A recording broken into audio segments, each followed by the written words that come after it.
এইটা দেখাচ্ছে তো আপনার মাটি নয়, এটা তো কল্লাচ মাটি, এতে শশা হবে? হবে বলতে চেষ্টা করছি, কারণ এটা তো মানে ঘরের মধ্যে করছি, মানে এমনিতেই এখন বর্তমানে শসা গ্রীষ্মকালে খুব বেশি দাম থাকে।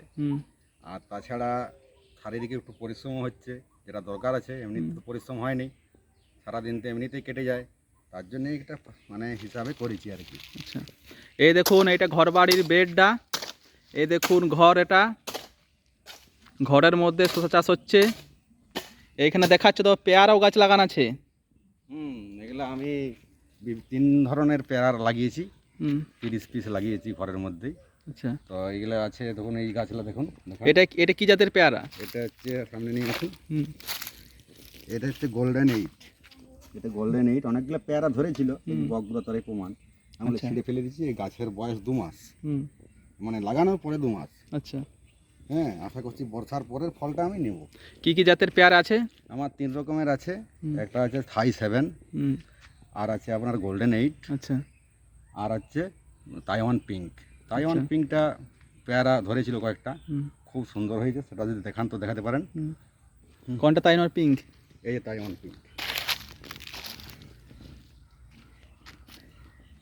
আর ওইখানে দেখাচ্ছে বড় বড় পেয়ারা ধরে আছে একটা গাছে। কোনটা? ওইখানে, এই যে এই গাছটায়।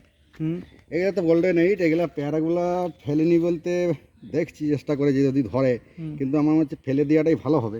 তাছাড়া এগুলা তো দেখতে পাচ্ছেন যে কতগুলো পেয়ারা এখানে 3টে 4টে করে ধরে গেছে। হ্যাঁ, এগুলো তো আমার মনে হচ্ছে ফেলে দেওয়া দরকার, তার কারণ হচ্ছে তাছাড়া গাছটা গ্রোথ হবে না ঠিক মতো।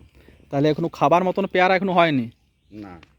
আচ্ছা, এগুলো কতদিন লাগানো হয়েছে গাছগুলো? এগুলো এই তো 2 মাস লাগানো হয়েছে। আচ্ছা, 2 মাস লাগানো হয়েছে। এটাও তখন ধরে আছে, দেখবেন ধরে আছে পেয়ারা ওরে। হ্যাঁ, অনেকগুলো ধরে আছে, কিন্তু এগুলো আমি ভাবছি ছিঁড়ে ফেলে দেবো পর।